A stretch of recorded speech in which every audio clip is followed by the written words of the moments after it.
Hello and good evening, everyone, and thank you very much for joining us on this first day of summer, the longest day of the year, which I hope is not an auspicious beginning. Today is, of course, also National Indigenous Peoples Day, so it feels right to start by acknowledging that we are meeting on the land, on Aboriginal land that has been inhabited by Indigenous peoples from the beginning. As settlers, we're grateful for the opportunity to meet here, and we thank all the generations of people who have taken care of this land. In particular, we wish to acknowledge the ancestral traditional territories of the Ojibwe, the Anishinaabe, and in particular the Mississauga of New Credit. We recognize and deeply appreciate their historic connection to this place.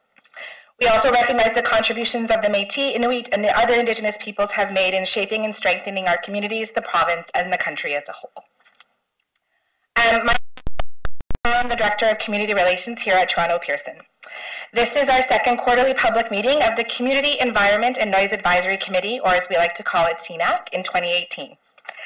CENAC is a forum for discussion between the community, the GTAA, and our aviation partners about matters relating to the mitigation of aircraft noise in the community and the operation of the airport in a sustainable and responsible fashion. The CENAC members themselves partake in educational and programs to ensure the community voice is part of our work. These public meetings are part of our committee's opportunity to share updates on what we've been working on with the wider public. Before I hand it over to Jim to facilitate the meeting for us, I just want to say, I think these are all usual suspects out here, but the first hour is formal presentations, and the second hour we will open up the floor for public comment and question. We are doing our second live audio feed as well, and we'll be taking questions from I'm looking at the internet, take questions from people online as well, and so we'll work to trade that off over in the public question forum. With no further ado, Jim, over to you. Thank you, Robin. Can you hear me okay at the back? Great. So we'll proceed with the presentations.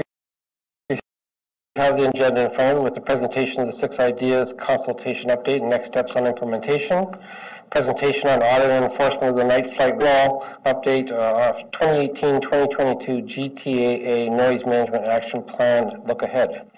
So public comments will start after that, so I ask you to hold your questions during this presentation and make note of them if you need to. And I'll have some ground rules for the question and answer period when we get to that. So we'll start with the first presentation. Sorry, which was that one? That's here. I had to wait for it to come up on the screen, I don't know whether it was me or not. This is the timeline that we were looking at. The process of what we often refer to in shorthand as the 6 ideas started back in the summer of 2015. 54.6% said they supported the concept. Another 17% or so expressed neutral, and 28% said no, that they didn't support the concept. Again, a little bit deeper into the feedback, we asked, knowing what you know about the new approaches, do you expect a change in your noise? Do you expect your noise to decrease or increase, or are you uncertain about what the impacts would be for your neighborhood? You can see there we had 42% of people say they actually expected their noise to increase.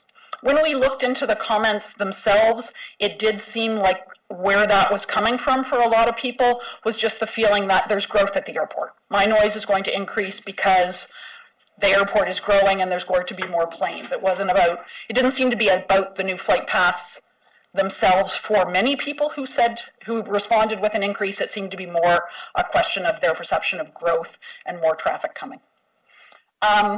We did get good feedback.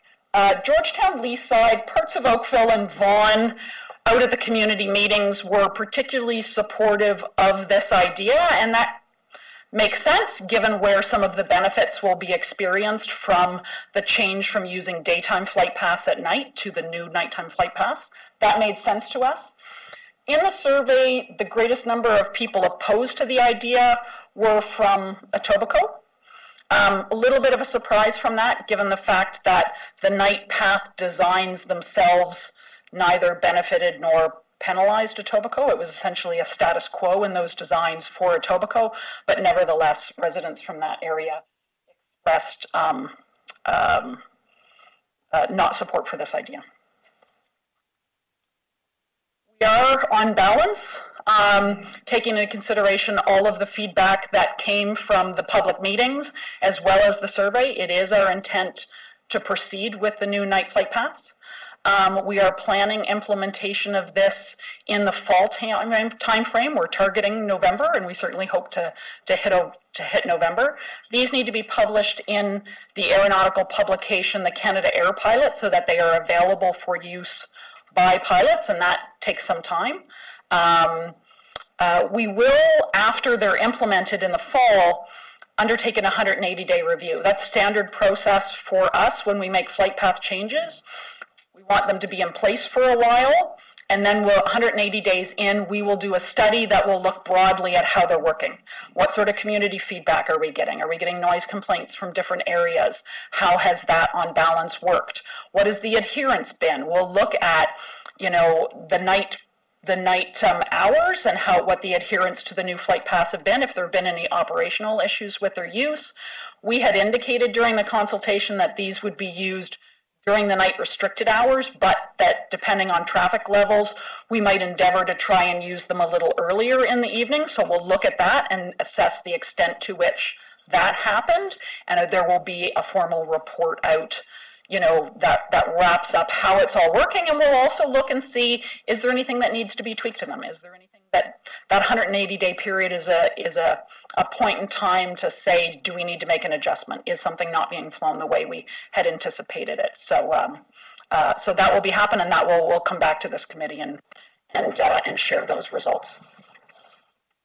Idea number 2, and again, this is just one of the examples for runway 23 departures.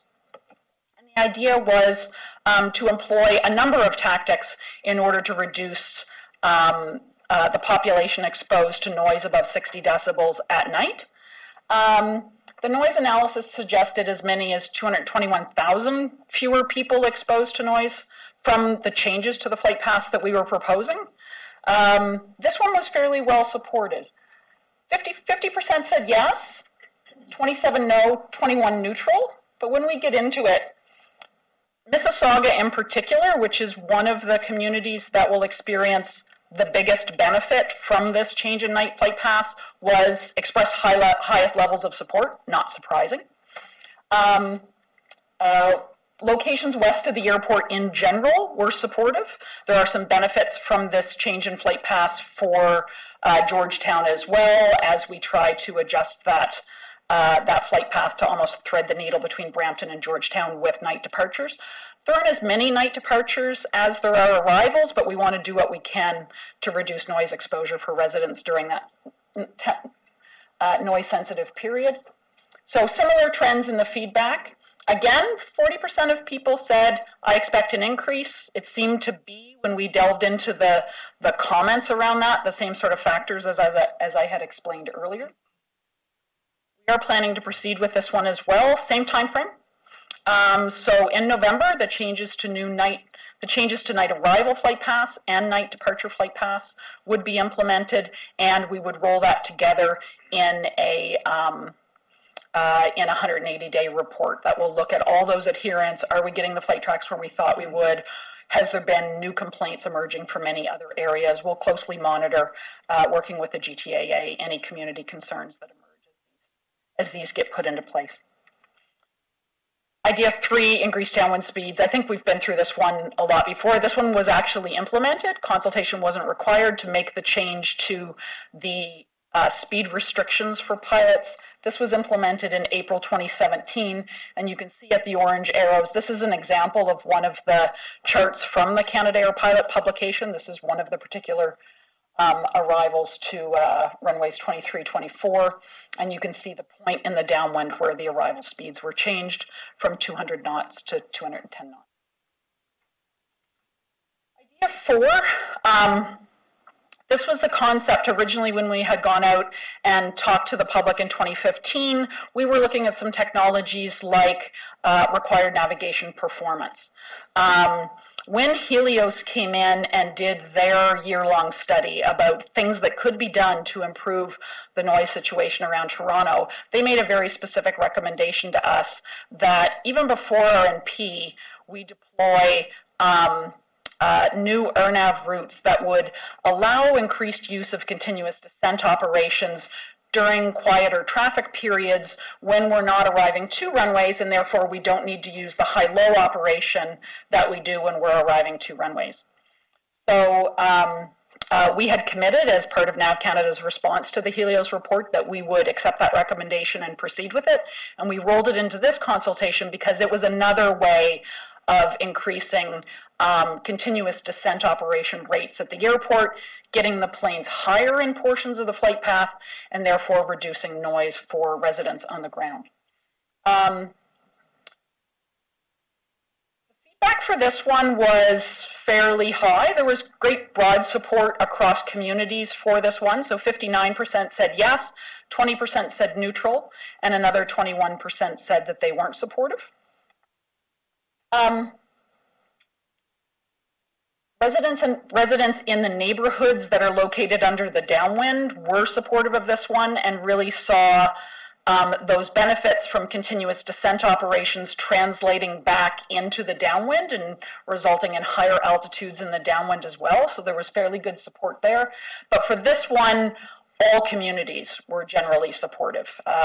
The support was broad-based across the city. There was a real appreciation in the consultation of the concept of continuous descent and the benefits that it might bring. We know that you know, the traffic levels will still be busy and some of the traffic isn't moving away, but there are things we can do to make it quieter, and this is one of them.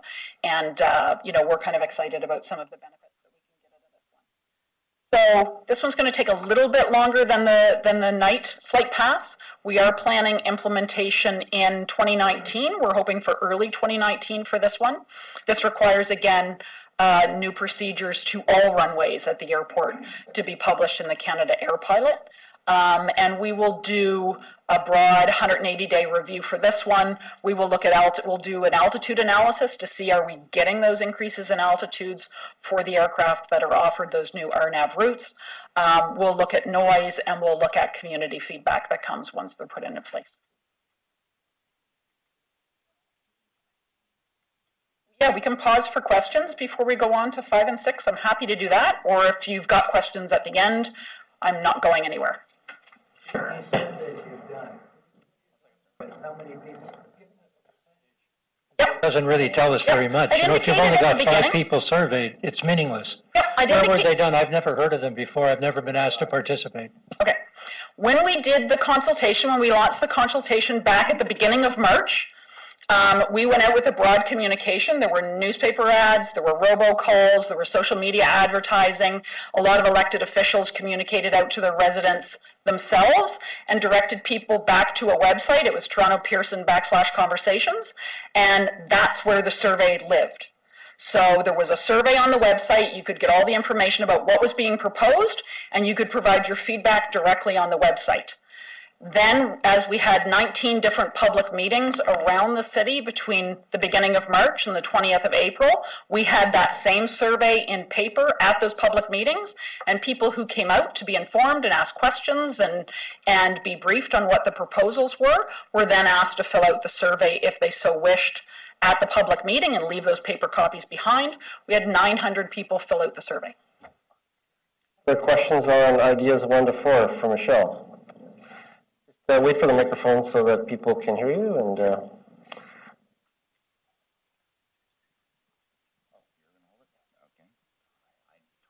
how to hold this microphone, but okay. You make reference to 60 decibels in the points 1 and 2. Yep. What actually aircraft is being modeled there? Oh, that's a 737-200.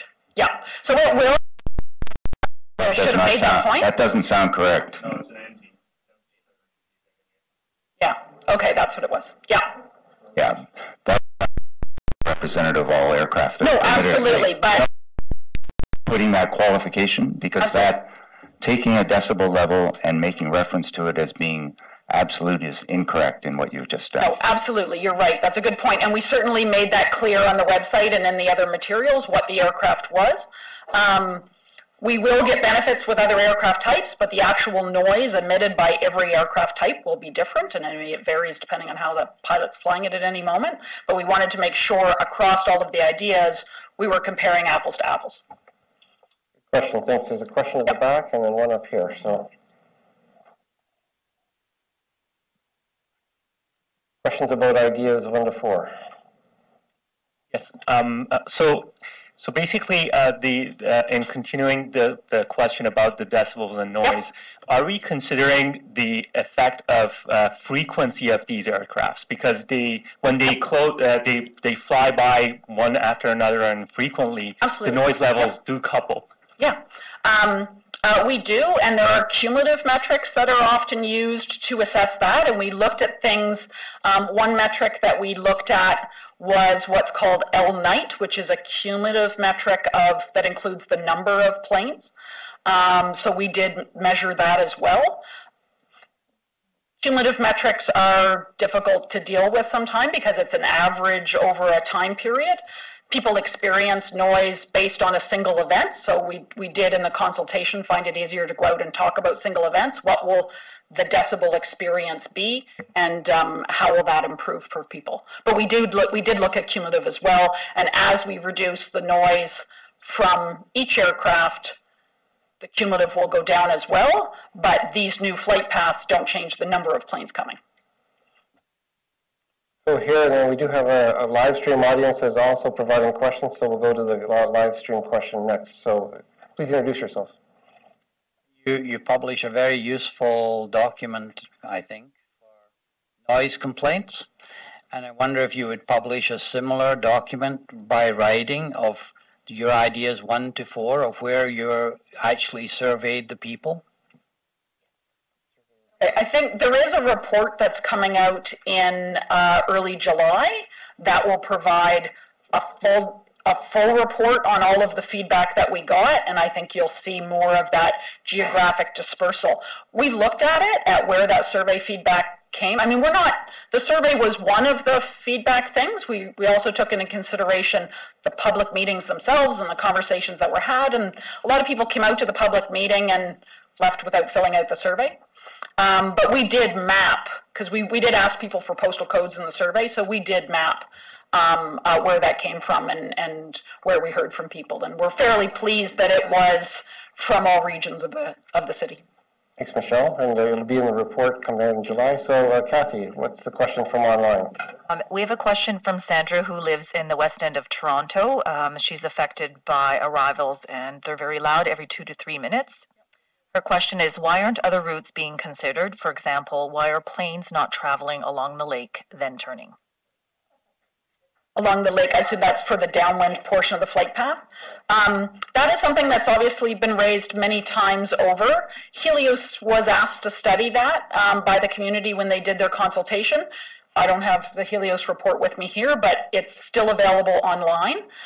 They did look at that, and they have a whole section on their website where they assessed the viability of moving the downwind portion of the flight path. That's where the aircraft are actually flying away from the airport before they turn back, moving that out over the lake. And their conclusion, based on their experience and a year-long worth of study, was that it, at this point in time, was not viable. It's well explained in the Helios report, and would invite you to take a look at it. They were hired as an international consultant with a lot of experience in airport operations and noise mitigation to study that. We had previously looked at it ourselves, but when we said it wasn't viable, people didn't believe us. It's got nothing to do with finance. Yeah. Please. Yep. So I'm going to use my facilitator's product. We're going to move on with the presentation. Save your questions. There's lots of I'm not going anywhere. There's lots of questions at the end. I think we better just keep proceeding through the presentation so we can get to the questions. So we'll come back to you. So I'm going to speak to ideas 5 and 6, which were led by the GTA as they explore operational programs that we might introduce here at the airport.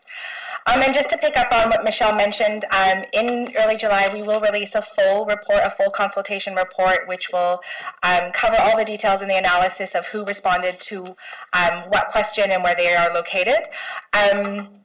I'll just add that the stats that we're going to show here are specific to responses, specific to these ideas. So we got a lot of feedback in the surveys, general feedback, comments about airport operations, and other general themes that aren't specific to the ideas that we're proposing here. That's absolutely captured in our report. That's just not what I'm reporting on right now. Right now, we just sort of want to wrap up the next steps specific to these 6 ideas.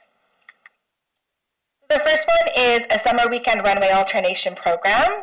So this is a common practice as part of our airport best practices study. We looked at airports around the world, and the concept of a runway alternation or a noise sharing program is fairly common across airports to give residents some predictable and scheduled respite.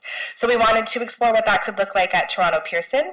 We studied 2 different options to accommodate this. The first one option is that we studied using all of our runways, so the east-west and the north-south runways, but ultimately through the technical analysis found that that wasn't feasible. It didn't meet the criteria. It wasn't operationally feasible to maintain capacity, and more importantly, it didn't meet the threshold set to us by our residents reference panel about giving predictable and scheduled respite. So in September of last year, we confirmed that the north-south runways were no longer part of the runway alternation program. That is not going forward, and that isn't what we went out and consulted on. That said, the second option was a runway alternation program that only used our east-west runways, that to give residents who live east and west under those runways, under the final approach and departure paths, some respite, and did indeed find that that was actually a feasible program, so that's what we went out and consulted the community on. What did we propose? So we proposed a weekend runway alternation program using our east-west runways. As I mentioned, it could give predictable respite to residents who live under final approach or departure paths. I'll just note that residents living under the downwind will see no benefit or impact to this idea. This just does benefit residents a little bit closer in. And the program would run from May to October, so that's 26 weekends over the summer during our regular operating hours. When midnight hits, that's when our preferential runway system ends. So long as the capacity allows for it, this program will be able to run. So that ultimately would be giving residents 13 weekends of predictable respite. So one weekend they would have operations overhead, and the next weekend they would not have any very limited operations overhead. And then we would also publish a schedule in advance so people could know when to expect that respite and when to plan maybe some outdoor activities or something like that, which is common practice and we're told are of value to residents. So this is what our program looked like on odd weekends, depending on weather and wind. We would either adopt the westerly operation or the easterly operation. So folks northeast and southwest of the airport would experience some relief, and then the next weekend we would flip that. So what did we hear in terms of feedback and support, feedback about this idea? Generally, folks had mixed opinions about whether this would benefit or impact them. Of note, on weekends when you were on a respite weekend, you would have limited operations overhead, but that would then be a change in operations overhead on the weekends when you were on the on weekend. So folks were feeling a little unsure about whether that was actually of a net benefit to them or not. But when asked about whether to proceed with a test to sort of see what this really was like and what the experience of it really looked like, 68% said, we're either in favor of or sort of on the fence about whether or not to do it. While 31% were sort of an active no, don't go forward. So we actually decided to proceed with a test based on that 68% thinking it might be of benefit. So we are proposing to move forward with a test to test out this weekend runway alternation program. It would run from July 28th to September 16th, so that would be six sample weeks to sort of see how the program works out and to see if it's manageable in the way that our modeling and our technical analysis saw. What would a successful test look like? Well, again, sort of the baseline of this is that there's schedule and reliability, that you have an on or an off weekend, and that actually means something. So are we able to deliver that? Was the modeling accurate there? That the review of the noise, the data, the noise and the traffic data supports the predicted operational change. So as our modeling, we had a sense of how this would work and what the contours might look like, so now we'll be able to test it and see if that's accurate. That it's feasible, that it doesn't impact our airport operation or capacity in any way. And that in fact, in the end, that the community feels that community feedback supports the implementation. Are those weekends of respite, the predictable respite of no operations overhead, worth the change in the weekends when you do have the operations overhead? So it's a chance to test it out and to see how that works and what residents think of that. So we will be working with the community in advance and after the testing to see what their feedback is. We'll do a couple of feedback tools. We'll do some targeted tele-town halls and outreach to communities east and west of the airport, so particularly those who will be seeing the respite or the impact. And we will, of course, also have an open online survey for all residents to participate in the event that they want to give feedback generally or something happens that we hadn't anticipated. And we'll be asking the community, how they currently experience the impacts, and then post-survey, how they experienced it during the program, and did they find that this was a worthwhile program for them. And so we'll use our whole suite of communications tools to make sure that folks know that this is happening. I have a timeline wrap-up slide at the back here, but just to mention, again, this would go from July 28th to September 16th, and so we'll start promotions and communications around the next steps on July 12th.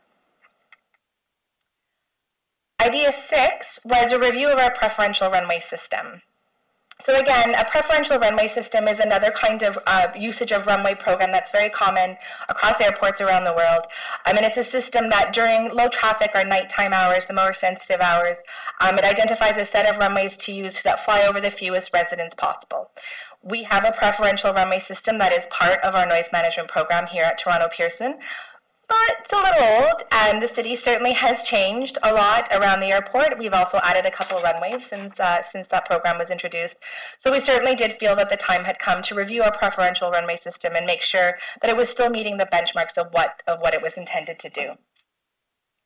So the results of our review and technical analysis did come up with that we do in fact need to update our preferential runway system to make it to fly over fewer residents, but also make it more operationally feasible, and that updating the preferential runway system should allow for more reliable usage. Certainly one of the pieces of feedback we most commonly hear about our pref runway system is that we often aren't able to use it reliably because, for example, we don't have an identified preferential runway that allows for aircraft to take off or fly into the wind. That's how they have to fly. So, a good percentage of the time they weren't able to fly to that, so residents were quite frustrated that we weren't adhering to a system that wasn't feasible. So what we proposed is a revised preferential runway system, which provides feasible runway pairings that minimize the total population overflown during the nighttime hours, will improve the reliability of the system, and also provides alternatives for into-the-wind operations so that we are able to explain to residents why we're operating a certain way and that we're consistent and reliable and transparent that way. So this was the program that we brought out to consultation, the runway pairings. We have a first and second choice depending on crosswind, and in those instances when these aren't feasible, then we have a runway identified for each of the wind directions, and each of those runways identified are those that would fly over the fewest amount of people. What did the community say about this one? Well, ultimately, the biggest win in this idea is that we're able to improve reporting about the effectiveness of the preferential runway system. And so when asked if this would be a valuable thing, 56%, I didn't do that. Did I do that? All right, excuse me. Is that... All right, I can totally. Fine. It's great. Technical difficulties. It's a summer solstice. Did I do that? No. No, you can't do that with the clicker. And that would be very dangerous to give someone a clicker like that. Excuse me. Give us a moment's pause.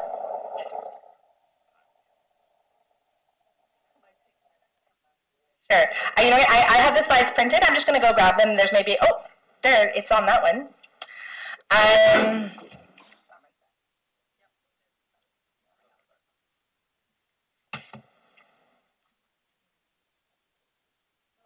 That one didn't come back down.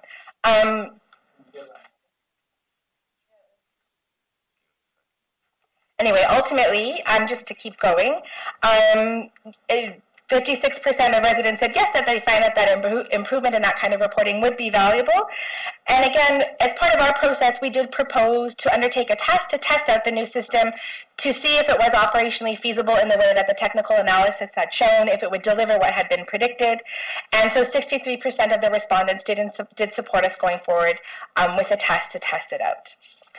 So we will do that actually later in the year, because the flight paths for the runways are actually designed around NAV Canada's new nighttime preferential arrival and departure paths. So those need to be implemented before we can test out this new preferential runway system. So in the winter, we will launch a 6-month test of the preferential runway system. And 6 months because we want to operate through a couple seasons to see how adherence looks. So that'll give us winter and into some spring and summer. There we go. Really noticeable. And again, what would be the success criteria of this test? Improved usage of our preferential runways. That in fact, what our technical analysis predicted would happen is what happened. That it's operationally feasible, and that community feedback indicates better understanding and a greater level of acceptance for our preferential runway usage. And this may seem like an administrative thing, but I'll tell you that is actually one of the most common things that we are talking to residents about when they call us at the noise office or when we're out at community meetings or in our correspondence, is a frustration that we're not adhering to a system. So hopefully we've built a better system that we can adhere to, and that residents understand how we're operating and why that is. So similarly, we will go out and let folks know in advance that we will be conducting this test so that they can know what they can expect. And then over the process, we will ask them for some feedback if the improved reporting and reliability was in fact beneficial to them. And like idea 5, we will use our whole suite of communications tactics to make sure that people know what's going on, and it will be a 6-month test. So here is what the timeline and next steps looks like, generally speaking, for all 4 of the ideas. Like I said, by early July, we'll start communicating about the upcoming test on idea 5, and that will start and run from end of July into September. In November, the new nighttime departure routes and nighttime arrival routes will be implemented. And then we'll start the nighttime preferential runway system test. We'll report back at the December public meeting here about what we learned, from the test of idea 5 and what the next steps on that one will look like. In February, you'll start to see an increase of the continuous descent operations, and then we'll report back on idea 6 in the fall. And of course, what's not here is the 180-day review on NAV Canada on implementation of idea 1 and 2. So busy times still ahead, but we think that this is starting to show some action, and we're very interested in seeing how these ideas are implemented and what the community feedback is at that time. So that's it from me on this presentation. So it's still here, sorry. Again, I'll just add that by early July, we will release the full report. We'll make sure that we send out a note so that everybody knows that it's available. That will encompass all of the feedback that we heard over the course of the consultation. And this presentation itself will be available on our website by tomorrow as well. So you can, if you need a reference or have anything you want to take back to any of your neighbors, that's available to you then. Like Michelle, she took a couple questions following the presentation, so I'm happy to take a couple now. So questions of clarification, there's quite a number who have queued up online, so we'll take one from online first, then we'll come to the room. So I know there's a lot of people online who have lots of questions, so go ahead, Kathy. Jim, our first question specific is... to 5 and 6. Yes. Why did, Toronto has a population of over 2.5 million plus Brampton, Georgetown. Consultation of 900 people is not sufficient. Will you consider other formats to reach as many people as possible? As Michelle mentioned, actually, through the promotion of this event, we managed to reach 2.5 million people had the opportunity to know about it. And over 900 people responded to the survey, and almost 500 came out to the event. So we think we think that's in line with what we generally understand, and we think that was a pretty robust communication and consultation. A couple more questions from the room. Let's go here. Just bring the mic up. Gentleman behind you. And then now we'll come to these two. So, introduce yourself, please. Oh, okay. I don't get to hold it. Mark Kuis with the Community Alliance for Air Safety. Thanks, Robin, for the presentation. On the number 6 idea, I wonder if we could bring that slide back up. I didn't do it. It's the Google ghost. The actual runway changes. Can you talk about current state and future state? What's changing? I don't understand what's changed. Maybe sure. Actually, Mike, do you mind? I can take that. So currently, our number 1 arrival runway, preference runway, would be number 05, and our number 1 departure runway would be number 23. So arriving in one direction is the number 1 preference, but to use the number 1 preference in the departure direction would be putting airplanes in opposite direction conflict, which we do not want to do. So that's been the primary challenge to Robin's point, is enabling the air traffic controllers to make the appropriate balanced selections every night. The way it's set up right now is impossible to do that. So this is one of the primary benefits, is to separate those pairings to fly over the least amount of people. And that's what's presented itself in these options. So for everyone here in the room, how was it done 3 months ago, and how do you want to do it for this test? So this talks about the future, right? Sure. There's no visual on the past. Yeah, we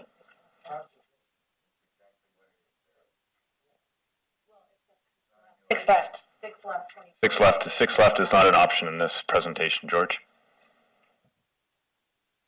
That's also, we can talk about, that's also available. The full presentation of what we currently do is, More clarity on what's happening today and what's going to happen tomorrow. Yep. And that might help people understand. Easily. We absolutely have that information about how it currently is and how it changes. Absolutely. Easy to add. Thank you. Thank you, Robin. Kathy, you have a question on... I do have several questions. We'll start, we have a question from Kara. Why are ideas 1 to 4 being implemented, but ideas 5 and 6 being tested and then surveyed after? Will ideas 1 to 4 also have, will also be surveyed and feedback considered, or are they being implemented as permanent change? Yeah, happy to take. Flight pass is a very complex process. The queue to get in for changes to the Canada Air pilot is, often years. That document then feeds the flight management systems that are on board aircraft flying throughout the world. Those pilots have to have those procedures at their fingertips. We don't tend to test flight paths. We are planning on implementing them, but as I indicated, we will do a 180-day review, and that 180-day review will take into consideration the community feedback that has occurred. And if we need to tweak, we will find a way to tweak, but pulling new flight path designs in and out of the Canada Air pilot is a more complex process. Ideas 5 and 6 are changing how we use the runways. It isn't changing the flight paths themselves, and therefore that's easier to test for a while, to do 6 weeks something different. But changing the flight paths themselves is a different and more complex process. But community feedback in that 180-day review will still be considered, absolutely. Time. Let's have one more question. Just go right to the middle. We'll come back to questions at the end. We'll get to your questions at the end. There's 2 more presentations, so we have to get to those. So go ahead and introduce yourself. Sorry, Sandbreast. I have a question about the alternating runways. It seems to me that the system that you've set up for testing, just in case there are unintended consequences for downwinds or anything else, I know there aren't supposed to be, but in case there are, you've actually implemented it for a whole entire summer, which I personally don't think is acceptable, right? I think a test process is not to say we're going to do it for the summer every year, but we're going to test it for a whole entire summer this year, because if there are unintended consequences, there's no way to fix it. Sure. I mean, 6 weeks isn't the full summer, and I hear your point, but also we need to have enough weekends to be able to have some data to pull from. And frankly, I hear you, and we're a little worried that 6 weekends is too short. So we're trying to find that balance there. But I'll also say we'll be nimble, right? We'll be watching what happens on the 28th. We'll be in the office. We won't take that Saturday off. Just see if case anything happens. We'll be able to be responsive to it because it is a change, and so we want to be able to be responsive. But we're trying to figure out how to balance that.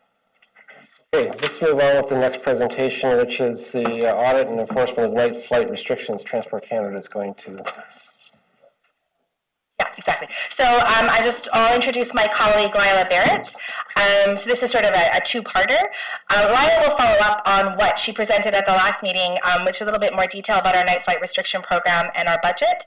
And then that will lead into our representative from Transport Canada speaking about their own audit and enforcement process of our night flight program. So Lila. Thanks, Robin. Good evening, everyone. So my name is Lila Barrett, and I'm the manager of aviation regulatory programs for the Greater Toronto Airports Authority. And my department, we manage the night flight budget and the night flight restriction program. So the purpose of this presentation is to really just dive into the night flight program and get everyone really just give you a good understanding of what the program encompasses, why it exists, and how we calculate the budget.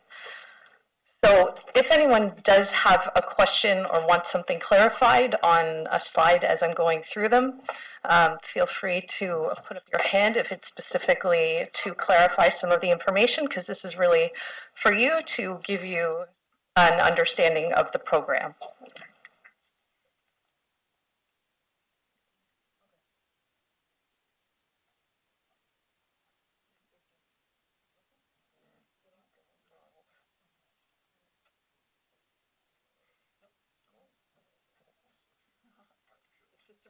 Transport Canada to go first. Just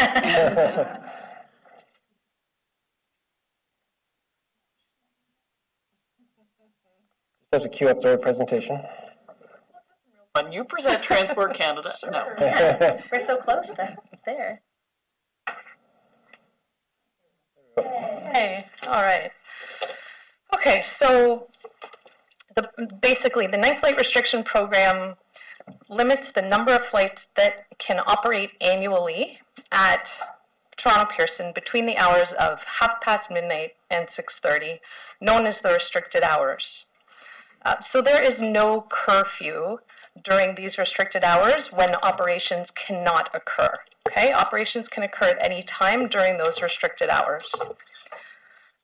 So Transport Canada imposed the budget, and the GTAA is required on an annual basis to ensure that the number of flights that operate in the restricted hours does not exceed that budget.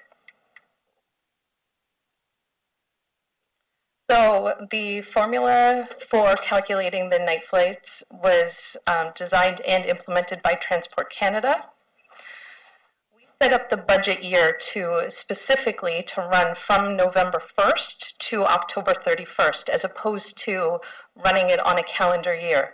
The reason why we do this is because during the winter time, especially when we have active events, aircraft de-icing, that does cause delays, and so we know we need more of our budget available to us during the winter, and then in the nicer weather months it becomes easier to manage. So we tend to blow through more of that budget in the beginning of the year.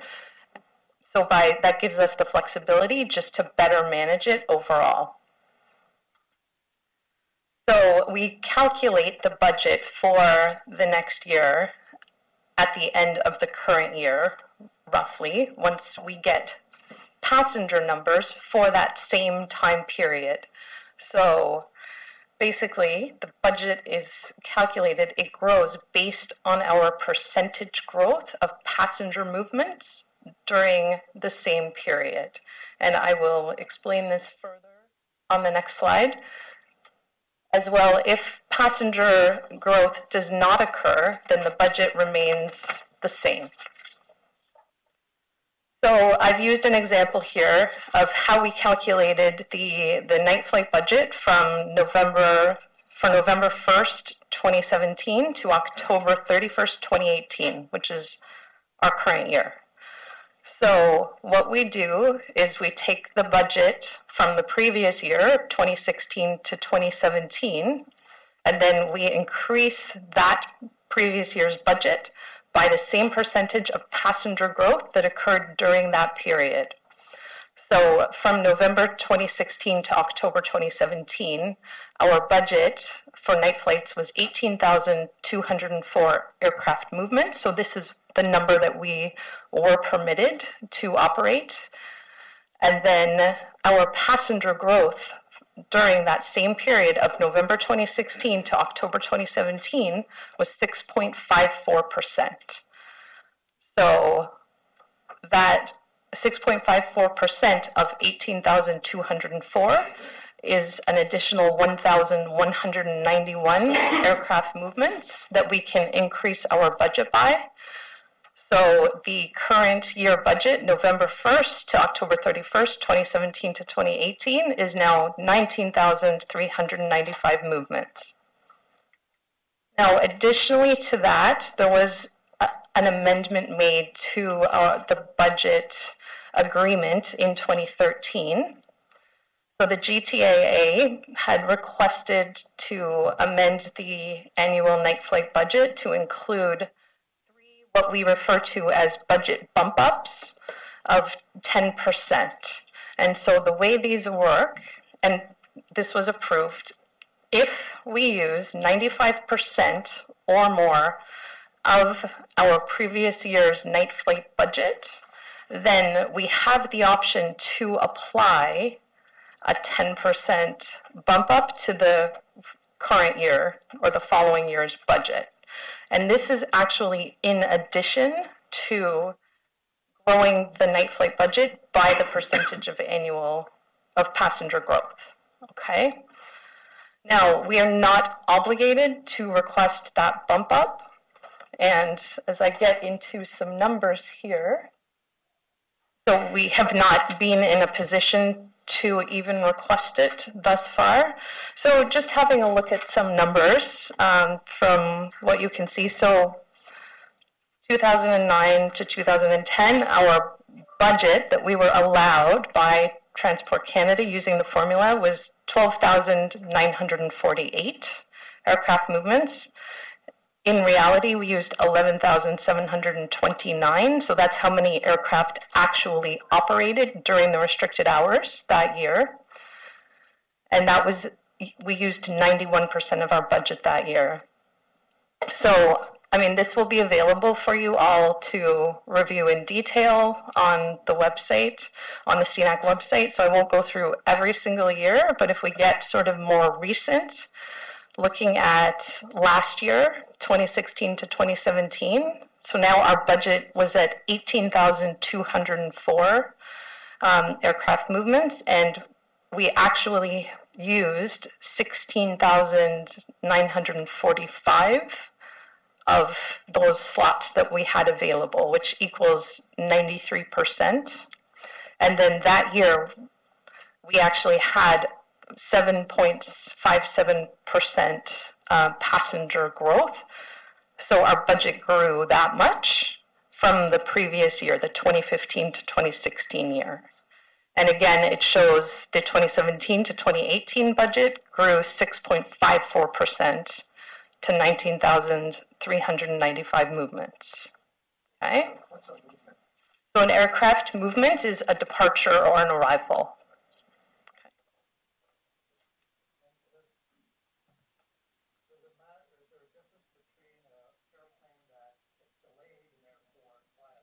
I will, yes.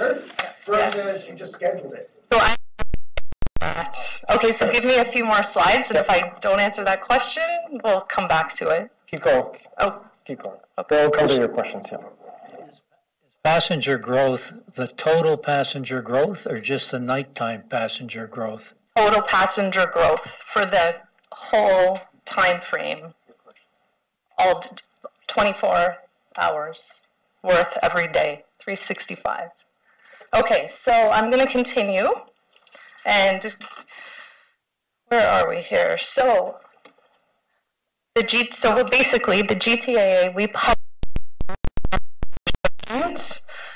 that require all operators to obtain either a pre-approved exemption or a day of extension in order to operate during the restricted hours.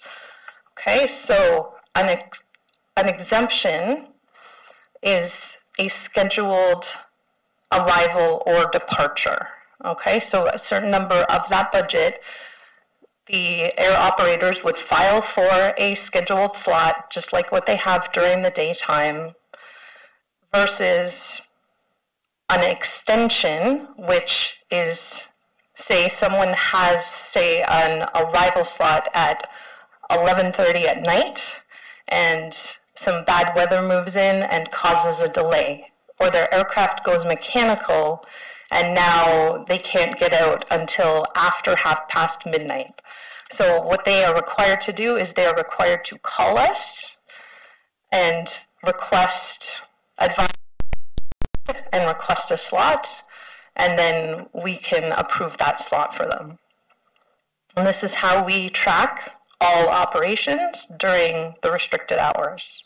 Okay, and there's various other reasons. It could be ground delay, like an air traffic control issue. There could be an emergency or security issue, in which case we would still approve those slots, but we require everyone to call us or email and fill out the form and get an approval, and we issue approval codes to them. And so basically this program, this night flight restriction program, is called a noise operating restriction, and it applies to all aircraft that are operating at Toronto Pearson Airport, and it is enforceable under the Canadian Aviation regulations, which I will get a bit more into. But is this about this slide? Okay. Wait for the mic coming, so everybody can hear your question. Most recent year, how many exemptions were there and how many extensions? It's coming. It's coming, yeah. Give me a couple more slides. Okay. So the GTAA, we review every flight that operates in the restricted hours for compliance to the noise operating restrictions. Okay, so we get the daily log of actual operations that occurred at the airport, and then we need to reconcile that against our list of the approved day of extensions that were granted, as well as the list of pre-approved exemptions that exist. And so what this is an excerpt from the Canada Air Pilot, which is an aeronautical publication that is used by pilots. And it outlines the requirement for aircraft to obtain an extension or an exemption.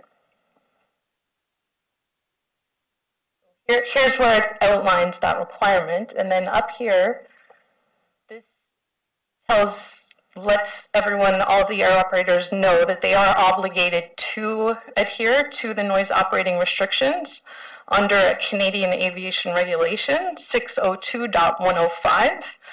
So when we send investigation cases to Transport Canada, we are sending them to them as the air operator is in violation of this specific regulation.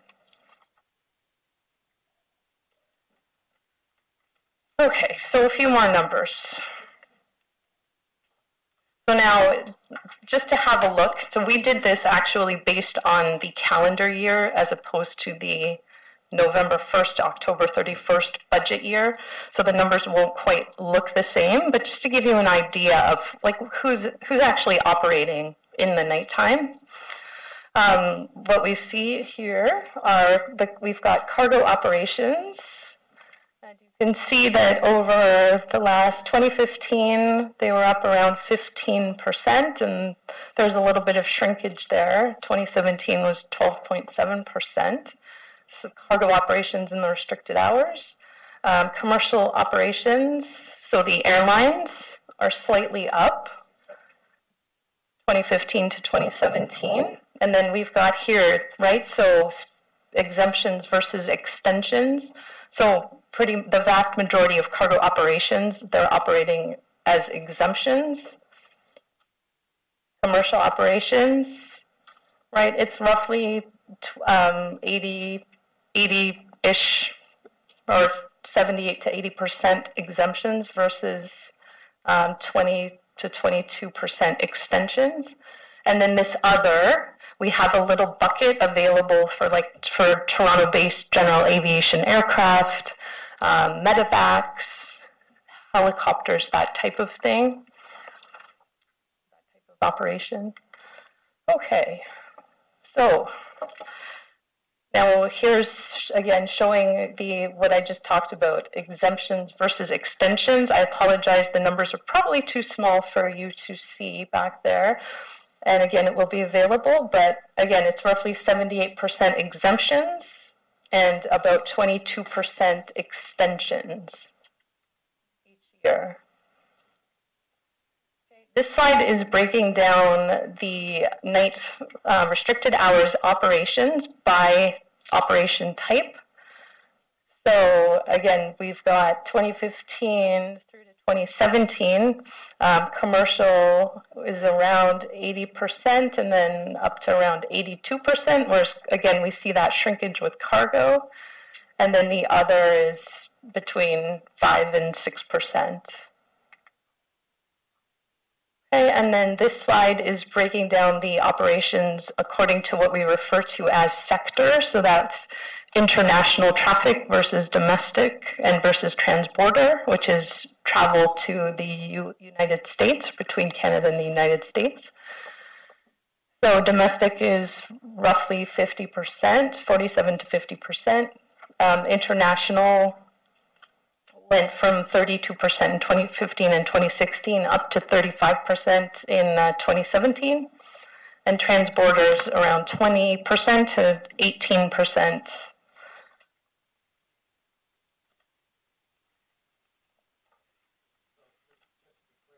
Yes. The extensions is because the snowstorm moved in and the plane couldn't get off. That's one reason. The is because somebody just wants to fly a plane. Yes, that is allowed. Because we can. Or 24/7. Or 24/7.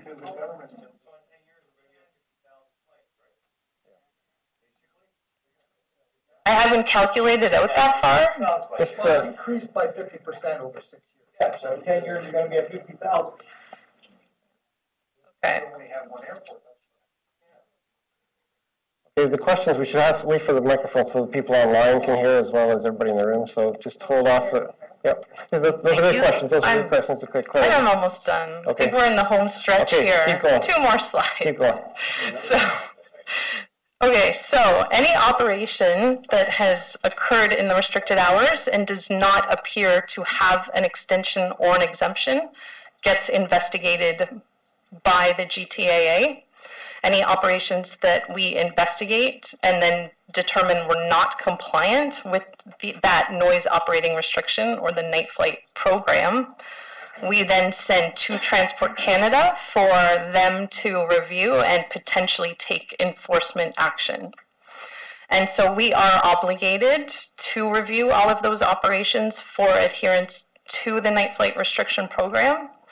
And we are required to report any Canadian aviation regulations violations. So again, that CAR 602.105 to Transport Canada. We have to report them under section 8.12.04 of our ground lease that we have with Transport Canada. And then we are subject to an audit. So Transport Canada will audit the GTAA's program annually at the end of each noise year, and the purpose of that is to verify the processes that we use for tracking the operations that were compliant with the program, as well as they also verified the non-compliances that we reported to the Transport Canada Enforcement Office. And if Transport Canada does discover a discrepancy or some kind of problem within our program or our reporting progress, it would be identified to us as a finding in the final audit report, and then we would be required to submit a formalized corrective action plan to Transport Canada for their approval. Great. The next presentation is actually Transport Canada talking about Let's their finish- audit let's process. finish So that yeah, out. so let's let that go. Okay. Mark. Yeah. I'm Joe Swalek. I'm the Regional Director for Civil Aviation here in the Ontario region. My responsibility is the oversight for all operators, including airports, and Pearson is one of our ones that we're looking after. We've heard a few times that where's transport when we come to these meetings, and well, we're here. We're always here. We have probably in the neighborhood of about 5 people right here from our organization listening to what you have to say, and we're the ears for headquarters to hear what's going on, and we respond back to them. A number of you guys I don't want to say we're pen pals with, we send on a regular basis back and forth to you. And one of the things you wanted to hear was about the fines. We have Mark Belanger, who's my manager for enforcement. He's going to give you a quick rundown exactly on our oversight. But I can tell you right now, we've got 2 superintendents here that are looking after this. They have a number of inspectors that look after this particular airport. And Mark's group he's got a pretty well dedicated individual that looks after just on violations here at the airport with regards to noise. So I'll hand it over to Mark and go from there. I just wanted to reiterate that the GTA is still responsible for managing the budget to ensure compliance with the terms of the agreement. And Transport Canada. How's that?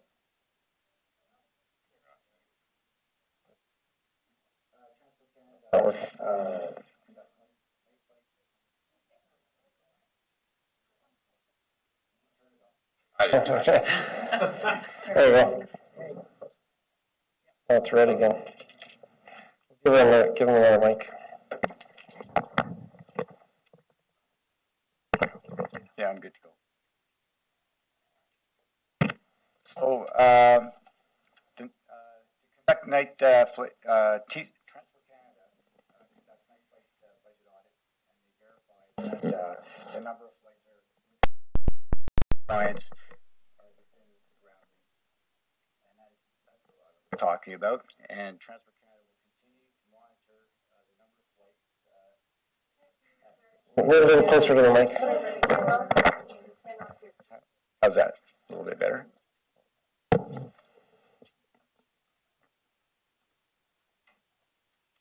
So in addition to monitoring the budget compliance, the Transport Canada is committed to ensuring the violations of the restricted night period are enforced. So I'd like to show you some of the results from the enforcement action that we've taken. That mic's not working. I'm going to use this lapel mic. It picks up a little better. Let's put this on here. Should be better. Testing. Is that better? Yes. I apologize. So I'm going to show you some information over the next 17 months from November or so 2016. And as you can see, the night violations are typically overwhelmingly international flights, occurring 70% of the time. And that is since November 2016. If we look at the status of the reported violations that were reported to us by the GTAA, we have Transport Canada has actually sent notices of monetary penalty out for 57% of those operators that have violated of what has been reported actually, and 7% oral counseling, which are also violations, and 11% of the information that's come to us is still under investigation, and 25% were found to have no violation. What I'm showing you here is the number of violations over the period shown by a graph. And if you look at it, you start to see a pattern here, and there's some spikes. And if you look at what months they're in, obviously it identifies weather as an issue, and also the volume. You've got the vacation period in the summertime, and then you've got the bad weather periods in Decembers of both years. If you can spike quite significantly. What's interesting, if you look at the numbers of violations, that there seems to be a downward trend. Transport Canada is not taking any credit for this, but I think that from my experience in dealing with the operators over the last year or so, over this period, they have been educated. They've become more educated. The multiple offenders are not as frequent, and I think they're getting the message. And I think that I think it will only continue to decline as we move forward. Just so you're aware that Transport Canada is taking, at this time, over the last 6 months, an absolute zero tolerance with respect to the violations. I broke down the worst month of November 16, and that's just to reiterate the issue surrounding weather. And if you look at the weather charts for the 12th and the 22nd of that month, they were severe icing conditions. So once again, it emphasizes that weather seems to be a major issue with operators not requesting extensions when they should. I wanted to talk a little bit about the methodology that the enforcement uses at Transport Canada. We use a graduated approach, fair and firm. The Aeronautics Act has a maximum penalty of $25,000. Typically, with our graduated approach, first-time offenses are at a reduced rate, and then as the multiple offenses occur, we increase the rates. I have some numbers also for you around the totals for that period of time as far as fines go, and since November 16, 2016, up to the end of December 2017, fines are approximately $326,500. That's since we've engaged in now at this point in time, as we move forward, organizations are actually getting into the second and third offenses. So for those repeat offenders, I'm hoping that there will be a sweet spot that they find that's not tolerable anymore. And during bad weather situations, you'll find over a period of, let's say, the Christmas period, an operator will have multiple offenses, and each offense would be if they're at the third level, would be $25,000. So it can add up. The slides that I showed you there before represent about 52 operators that have violated so far since November. Separate operators. But before I go there, I just wanted to describe a little bit about once Leila's group sends us the reports, the intake. What we do is the process is basically we validate that information and we thoroughly go through the data, and then we contact the offender through an official letter called a letter of investigation. So right away they're aware that they're under investigation. And from there, there's communication and confirmation whether or not there has been an infraction or not. And typically, specifically under this section of the regulations, the strict liability, we will issue a notice of monetary penalty.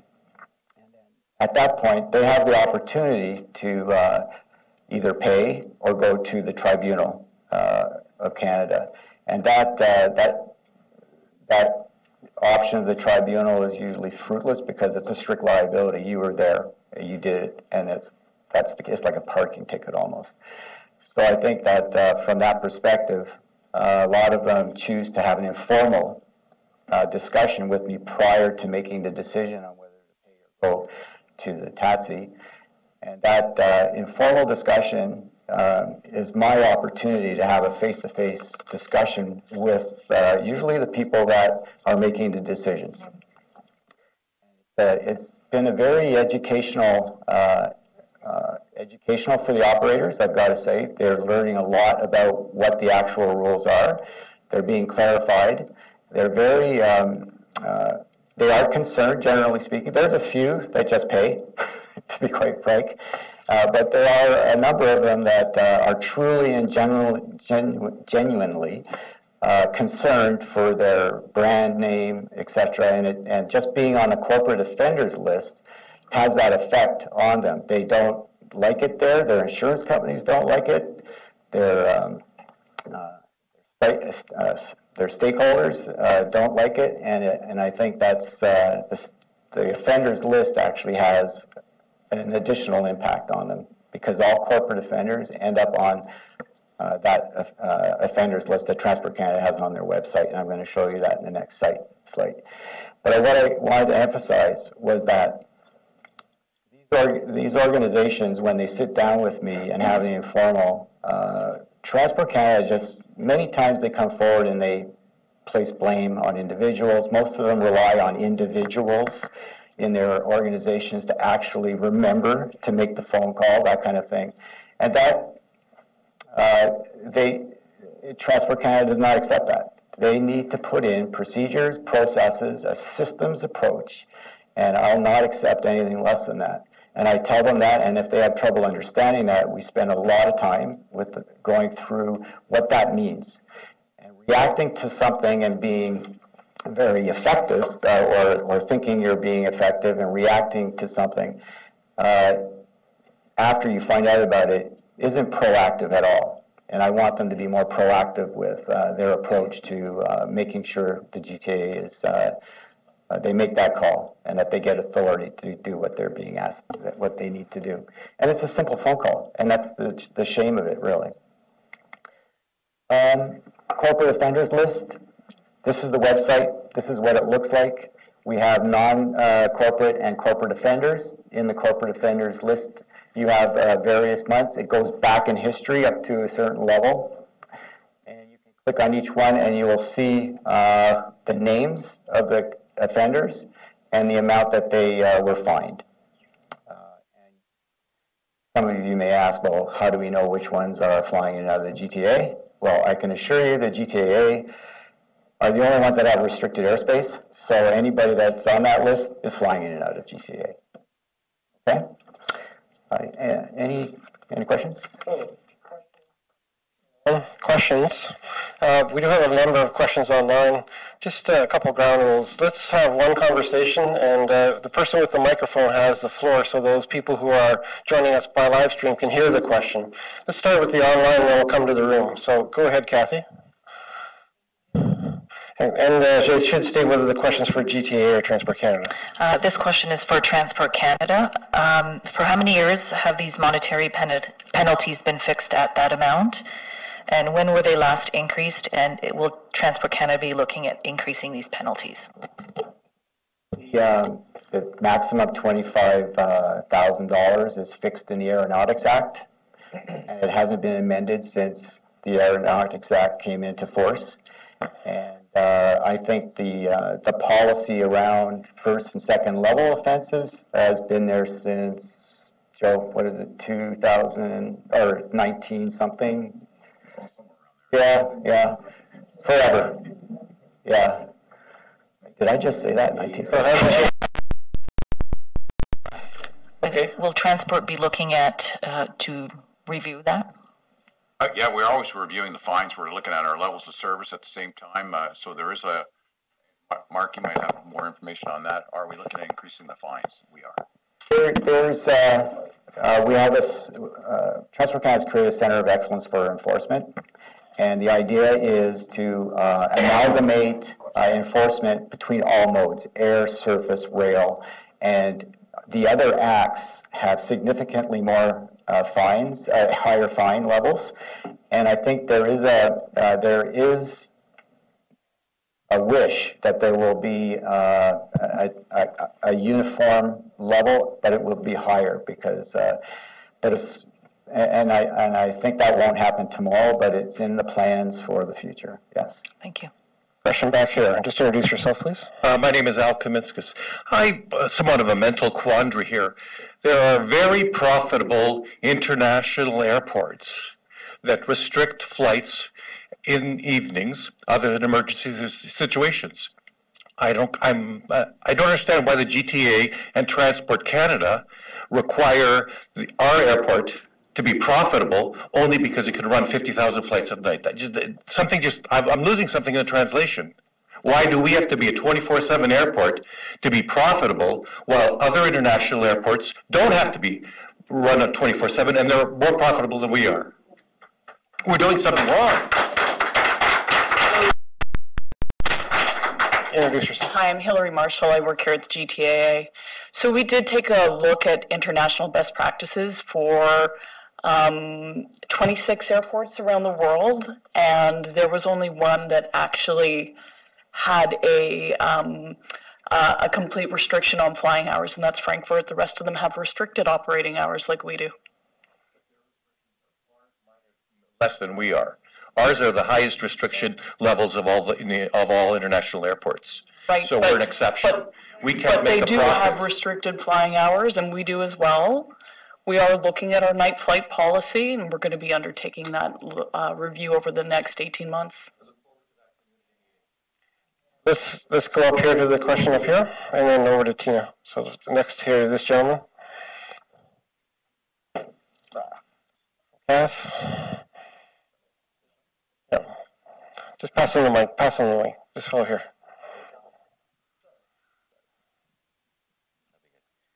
So I specifically asked this question in the last two CENAC meetings, so I acknowledge it's the first time we've got a chance to see you guys. Mark Huis, I represent the Community Association for Air Safety. More than 20 communities, 30,000 people that are really concerned about the enforcement of what's happening. So this, my C+ would be my mark today on what's going on. We specifically worked with Layla. We forwarded some information to your organization in Transport Canada. You're not my pen pal because you haven't returned our message. We copied 6 members of Parliament after we met with them in Ottawa. We've had no response. It would be nice to say I'm working on it, but we've had no response whatsoever from Transport Canada. We copied the National Safety Board. We copied people at the GTA, and Transport Canada has been MIA. I'm glad to see you're here. This is a good start. We need to review the material. There was one question that's not here. We're talking about violations for night flight. In the specific documentation, which I'm sure you guys have a copy of, there's a question, what are the total violations at the airport? Because this is just talking about night flights. There's incursions that are being investigated. There's lots of things that are happening. What's the big number? Because was it $385,000 you talked about? 326 only for the night restriction violations. So the average tank of gas for an airplane is about $65,000. So it's not representative. It's not penalizing the airport. Like if I get a speeding ticket and I'm doing 150 miles an hour and my speeding ticket's $50, it's not representative of the business. So investigating on how to raise the fines and get people to be serious about it. I love the conversation that's going on here. I have not heard that before. So kudos to you on that one, but there's work to be done. So what's the big number? Totally agree. And if you don't have the email, I'll be happy to give it to you at the end with all the MPs, because the MPs are asking me, has anyone responded? And my answer is no. So with that note, I'd be glad to talk to you after this session here, and I'll get your information, and we'll make sure you get your response back. Great, thanks. Over to Tina. Questions about? Loud enough you don't need it. No, you need the mic so the people online can hear. Hi, Tina Rizzuto, Old Meadowvale Village, Mississauga. I'm also a member of CENAC. My question is for Joseph. With the understanding that we're a 24-hour airport, with the understanding that we have a nighttime budget, can you please explain the thinking behind using passenger growth and not movement growth as the calculation? With the GTAA moving towards a mega hub strategy, which means less movements, bigger planes, we're only going to see this calculation increase exponentially. If we move the calculation to represent just movements, we might have some respite. So with regards to, the passengers, I'm not sure exactly how we came up with that, but I think it was something that was done, it was agreed upon when we're pursuing this on how we're going to, what was the balance that we could use. So they went with that, and I can get back to you on that exact information on that, why we chose that over total movements. But it was something that it was probably when we were running this airport at the time. Understandably, I think it needs to be, I position this as a CENAC member and also a member who sits underneath and sleeps underneath the nighttime runway, that you need to look at this again, because I know it's in your best interest to help neighbors, you be a good neighbor. Let's go to one more. Do you have anyone online for this topic? And then we'll go back to the room.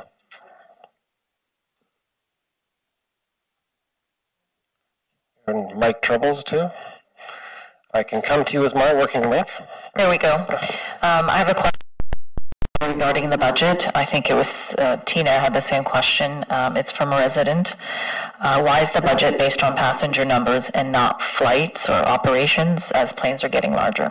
So, point taken, and they'll take it away. Sure, and just to follow up on that, as Hillary mentioned, as part of our noise management action plan, we are looking at our night flight program, and of course that will include looking at things like how the budget is allocated, the hours, the operations that operate in those hours. It will be a fulsome study. So it'll take time. There's a lot of inputs that we have to prepare for that, but reporting back on sort of that initial analysis is part of our 18-month short-term plan. Next question here. But the problem is that our government has made the GTAA responsible for compliance. The night flight budget formula needs to be updated as it is antiquated, and we're all discussing that. I believe a night curfew should become policy, and I also believe an ombudsman in place for clear accountability and transparency. So for Transport Canada, I want to say, will you sit with your minister and advise priority for Canadians, and at the time for review is over and it's time for action? Because we see a lot of review over the years. We need some action. Well, I can tell you, with the information that we're getting tonight, we're having it written down, and we will be taking that information back and sharing it with our headquarters, for sure. Good feedback for Transport Canada, and the CENAC will report back about what's transpired. So let's go over to this gentleman.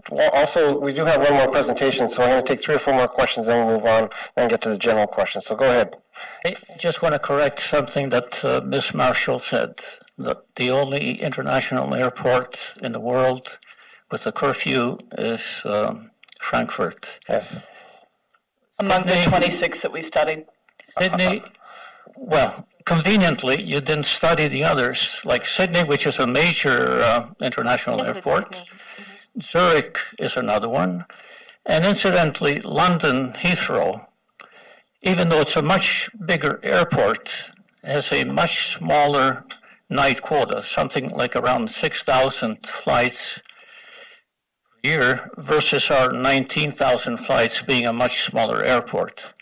And if they get permission to build the 3rd runway, they will approve a night curfew. Heathrow is a for-profit organization, and they can operate that airport with much fewer night flights.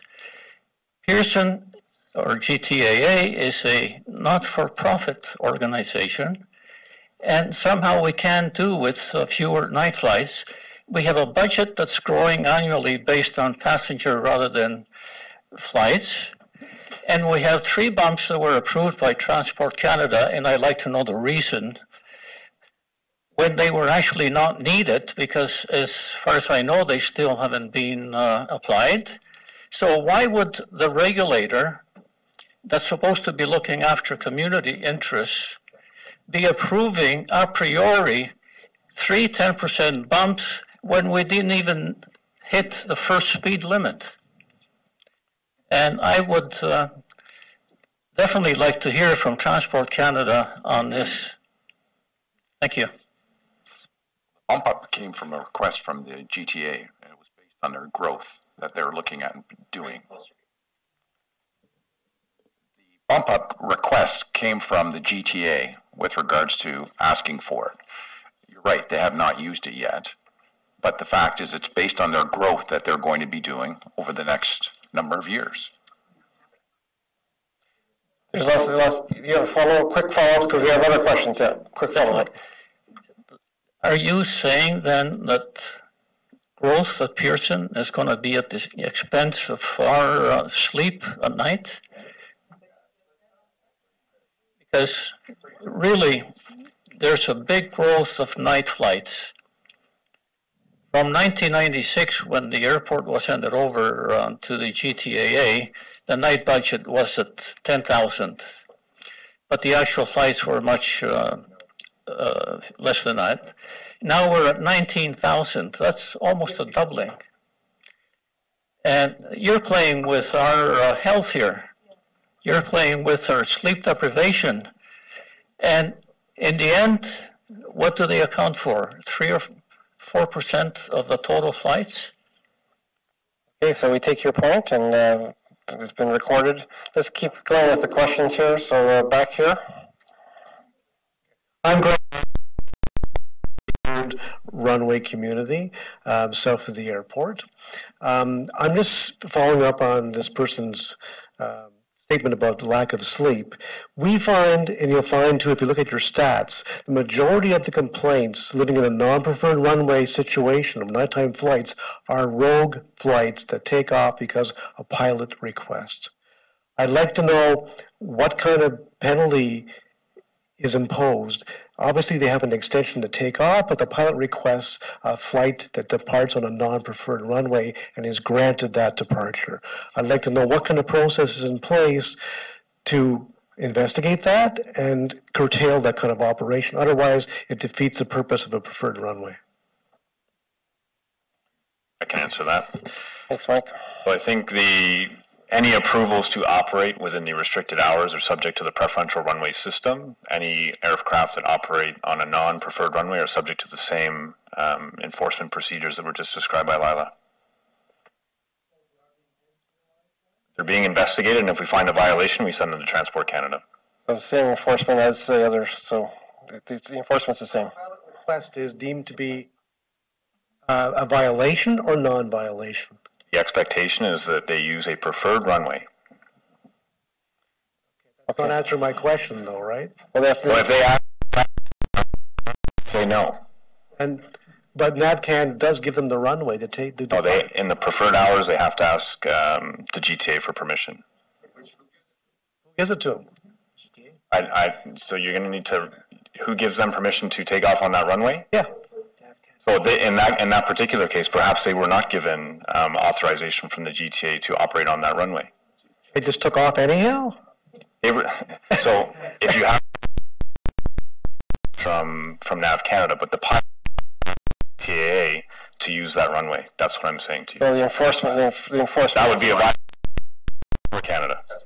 Yeah. Couple of questions. Let's go to this gentleman and then go to the back. Yeah. Okay. My understanding is that the violations are as a result of a pilot or his company not asking for permission to extend. Is that correct? That's correct. How many of the violations that you've reported and investigated are as a result of, or would have been denied had their companies made that request? Yeah, yeah. If those pilots we have, I can't remember the number, we have a certain number per year, had their companies called the GTAA, would the GTAA have given them permission to extend? I think, Captain Inch, that's on a case-by-case basis, so it's really hard to answer that question directly. Okay, so the next question, I guess, would be, how many are refused on a general I don't have that. basis? I don't have that number in front of me. Couple more questions. We have to move on with the next presentation. We'll come back to general questions. So this gentleman's had his hand up for a while. Patience, thanks for your patience. So we'll come to this gentleman. And then we'll go to the lady with her hand up back there. My name's George Thackeray. I was a member of the staff here from 1989 until 2009 in the noise management office. And conversation, please. Or to provide information to Mr. Swallock and the GTAA. There was no budget that existed prior to the GTA taking over the operation of the airport. It was after the GTA allowed FedEx to operate without permission in the restricted hours that transport required there to be a nighttime budget. But the passenger increase was a request by the GTA in the original formula. That was not put in place by transport. Okay, thank you for that information. So the lady here, and then we'll move on with the presentation, come back to questions after that. Please introduce yourself. Alden Powell, and I live in Alderwood. And my question, I'm not even sure what I'm asking, I'll be honest with you. But it's around the issue of the number of night flights, and not so much those that are in violation of the restricted hours, as recognizing that those are problematic. I'm not trying to say that they're not. But I'd like to know how the hours of 12:30 to 6:30 were chosen for the time slot itself, recognizing, yes, it's nighttime, but the number of hours and those particular hours, given expert in sleep medicine will tell you that every person needs more than 6 hours of sleep to be operating at any degree of health. And also when you consider the number of people who are required to operate machinery like tow trucks and snow plows and things that can save your life in hospitals, you need to be awake and alert and well rested to be able to do any of that kind of work, and you need more than 6 hours to be able to do that. So the fact that we get 6 hours of slight reduction does not eliminate the fact that sleep is still being disrupted by anybody who is within hearing of those planes. So I'd like to know what experts were consulted. Were any of them even remotely related to the field of healthcare and sleep medicine when those decisions were made around those hours and the duration of those hours and the fact that it is only 6 hours? I'm going to say that the hours of operation were when Transport Canada ran the airport.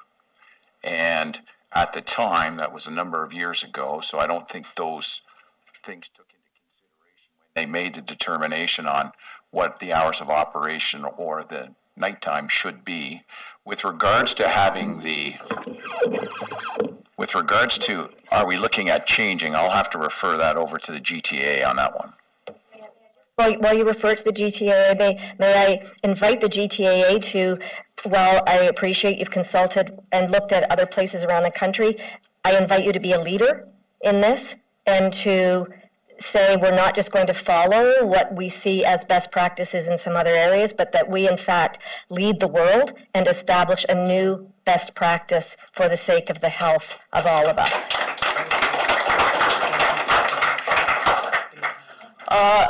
Earlier I mentioned the fact that we're undertaking a study on night flights and the restricted hours program, so we'll be doing that over the course of the next 18 months, and we'll continue to come back to CENAC and report in, as well as hold consultations. Okay, sorry to cut off the questions. We do have to get to another presentation. We'll come back. So we have an update on the 2018-2022 GTAA Noise Management Action Plan, 18-month look ahead. So Cynthia, please take us through that presentation. Give you a mic, yes.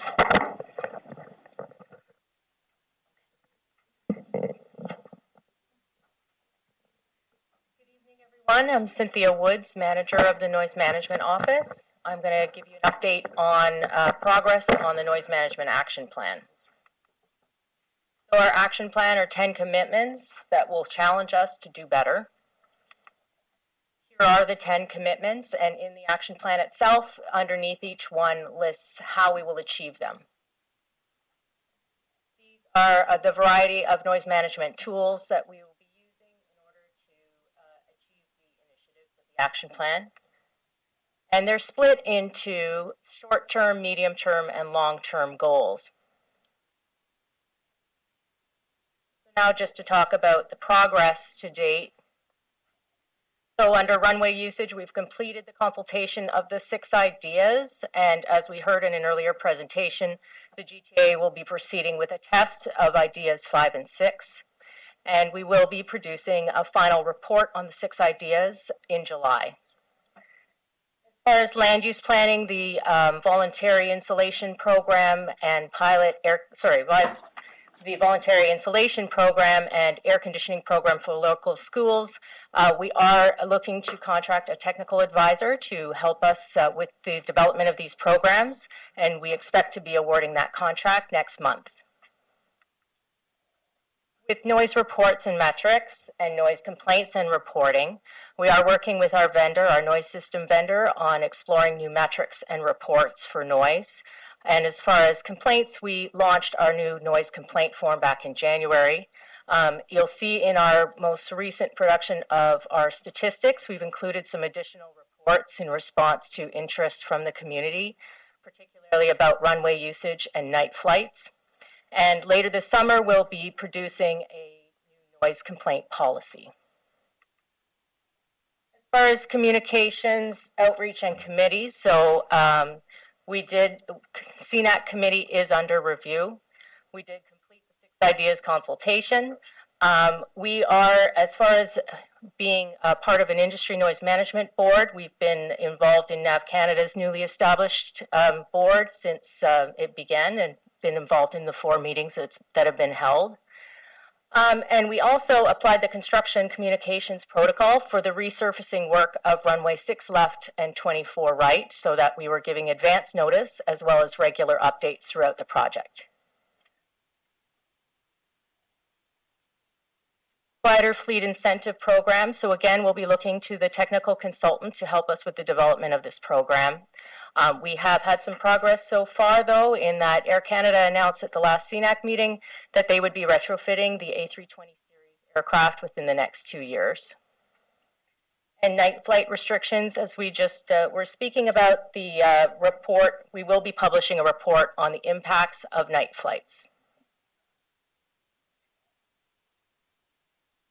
Any questions? Questions for Cynthia? Let's go to this gentleman here with the checkered shirt. Go ahead, sir. Just a general question on your flights taking off to the west.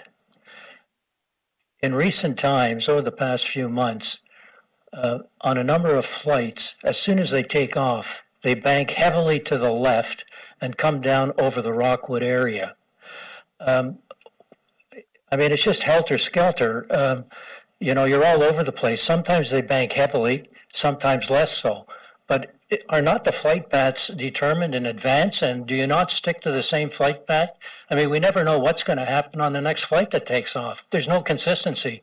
Can you sort of explain what's happening and why the change was made and why it's so sort of, you know, irregular, if that's the right word to use? It just happens and changes on a day-to-day, hour-to-hour basis. I mean, what's going on here? I mean, don't you have to adhere to some sort of pre-described, pre-agreed flight path? And why is it being changed? So Michelle from NAV Canada will answer that. I'll take that. Departures don't fly on a predetermined flight path. The procedure for departures is that the aircraft departs the runway. Off some runways, they are to take a slight 10-degree heading. Other runways, they depart runway heading, and they achieve a certain altitude before they do their first turn. If you're seeing aircraft departing the runways to the west and doing a hard bank, it is likely that those aircraft would be propeller aircraft. Well, if they're not propeller aircraft, Blake, I'm looking at you. I think propeller aircraft is like 500 feet and jets are 3,000 feet, that they achieve that altitude before they start their first turn. Yes, and that is propeller turns, though. Propeller turns can turn at 500 feet off the, above ground. Those 500 feet will vary because propeller aircraft will often achieve liftoff while they're still on the runway. They don't lift off at the end of the runway. They may lift off partway down the runway. So those turns will happen. It's really is an issue of capacity. We want to get the slower aircraft out of the way because we may have a jet coming behind it. And if we launch a propeller aircraft and a jet behind it, we worry about overtaking speeds. So if we get the slower aircraft turned out of the way, a next departure can be launched afterwards and we have safe separation between those planes. Let's have one conversation, the three conversations we can't hear. That procedure has not changed. The early turn procedure for propeller aircraft has been in place for a number of years. Firstly, I want to make it clear, these aren't propeller aircraft. And the second issue is that this is a policy or a practice that's just been instituted probably over the last 3, 4, 5 months. And why has it changed over the last 5 months? We've lived in the area for years, decades, and that's never been the case before. It's something that's new. I mean, who controls the use of the airspace? It seems as though you have unfettered access of the space over residential areas, the entire GTA, in whatever way, shape, or form you want. I mean, who's controlling that? What document provides you with unfettered access to the airspace? What document is it? Let her respond, please. NAV Canada is responsible for managing the airspace. That right was given to us in legislation back in 1996.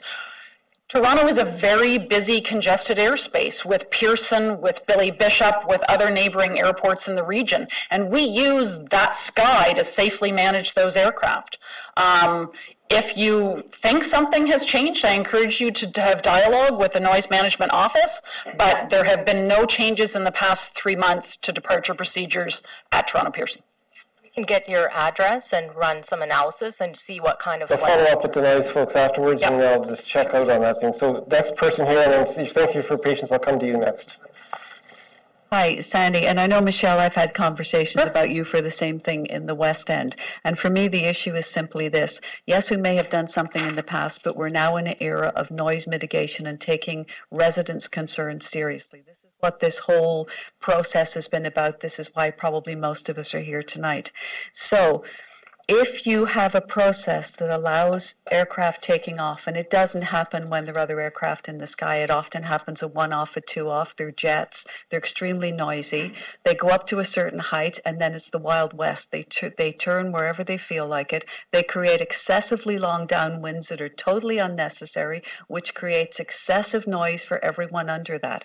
So while we do have a process, I think the time is now here to take a look at that too. And one of the things Tang had flagged in the whole process was there is no point in trying to do noise mitigation for arrivals if you don't do something about departures as well. For instance, and I'll give you an example, aircraft gets to a certain point, instead they turn, instead of going straight down to the lake, they start and create this unnecessary debt because nobody tells them where to go. They just turn at that point and off they go. It isn't the Wild West. We are managing the flow of traffic to ensure that the aircraft are safely separated and efficiently getting en route to where they're going. The sharp vary depending on where the aircraft is headed to. Is it headed east to Montreal and Ottawa? Is it headed trans-border to the States, or is it an aircraft that's heading back to Calgary? And the sharpness of those turns and that downwind that you mentioned, we did come to this committee and brief on departure procedures a number of years ago. Maybe that's something we want to look at as an agenda item at a future meeting, and we can brief on the standard instrument departure procedures that are in place in Toronto and how that works. We have and Tang has spoken to us repeatedly about concern about arrivals concentration. Be careful what you ask for on departures. Departures are not concentrated.